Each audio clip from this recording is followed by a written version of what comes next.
Yo, what is going on, guys? And today I am bringing you guys a new video on NBA 2K20 MyTeam. And before getting into this video, hopefully I have uploaded a different video before this just talking about my thoughts on my team. And if I did, there'll be an info card at the top or a link down in the description, and hopefully that'll start being able to transition me to uploading these kinds of videos just a little better.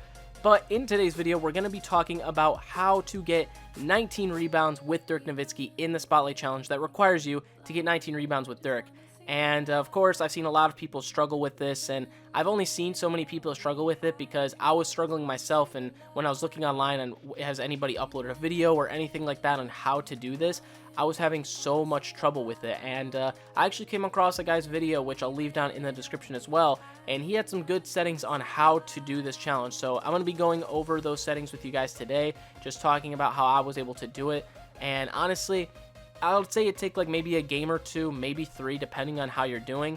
And it's honestly just because the first game that I did this, I did it towards the end of the first quarter, and it didn't seem to make much of a difference. But when I did it that second game, starting this off the bat, it made a world of a difference, and I was able to completely dominate, and I had 15 or 16 rebounds at the end of the first half. So that'll just tell you how good this can be. And of course, I think luck will play a bit of a part in it, but you know, hopefully the rebounds drop to you. But yeah, let's just go over the settings here, and then you guys will see what I mean. So starting off, I don't know if this is going to be like the most pertinent thing to do, but really what I wanted to do was I had Dirk Nowitzki at the 5 spot, as well as him matching up against Vlade Divac. And the reason being because, you know, anytime Vlade's out on the court, he's going to be a bit easier to handle versus Chris Webber, for one thing. And two, I feel like just matching up against Vlade Divac is a bit better because for whatever reason, like Dirk will still guard Chris Webber for whatever reason. And I don't know, like maybe just the running down the court and they switch their marks or whatever it is, but it just tends to happen a bit. So when I focus him on matching up against Vlade, he seems to stick on Vlade a bit more on the defensive end. So that definitely helps out a lot. So don't know if it's the biggest deal, but I would just say, you know, probably do that. It would just be in your best interest too. And then next thing, we're going to look at the specific defensive settings for Vlade Divac. And there's a couple of settings that we want to change, and I think these were the only two that I did change. So one of them being the extend pressure. You want to have that on no, and the reason being because you just don't want to defend him in the backcourt, and you just don't want to be pressuring him all too much, just so that you are more focused on getting rebounds.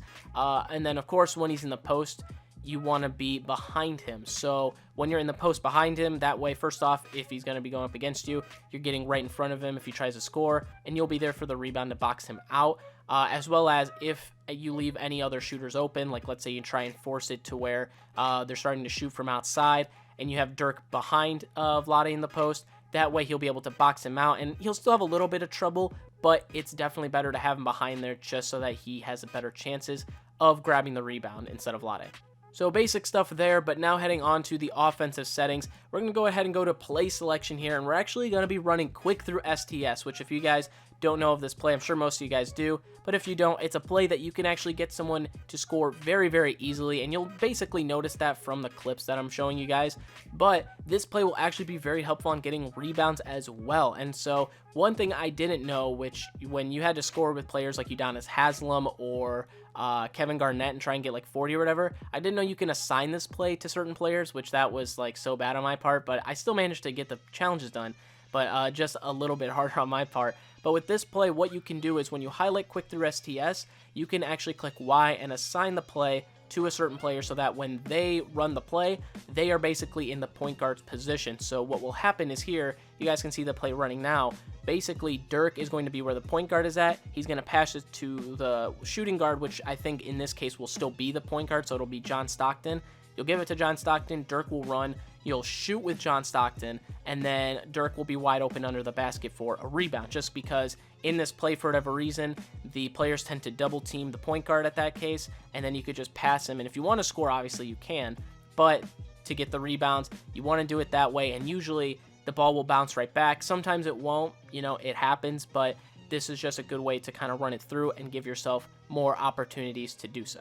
And one other thing is as well, you can keep running it back. So if you do grab the rebound, you of course, you know, now with the new rule, if you get an offensive rebound, the shot clock resets to 14 seconds. You can run the play back real quick if you really wanted to. You don't have to all the time, but it tends to be a little bit easier. But also, if you don't want to just waste the clock for potentially not getting a rebound. You know, like you'll do all that work, set up the play again, and you don't get a rebound out of it, and you just, you know, brick a shot and they get the rebound. It's a bit of a waste of time because you still want to obviously win the game as well. So you could just score, but depending on how you're looking, you might want to take more advantage of running the play back to back. And now for one basic thing in the coaching settings, I don't know if this mattered too much. I was just doing it just because. But we have offense and defense, adaptive coaching engine, and then the freelance series order, dynamic freelance series repeat.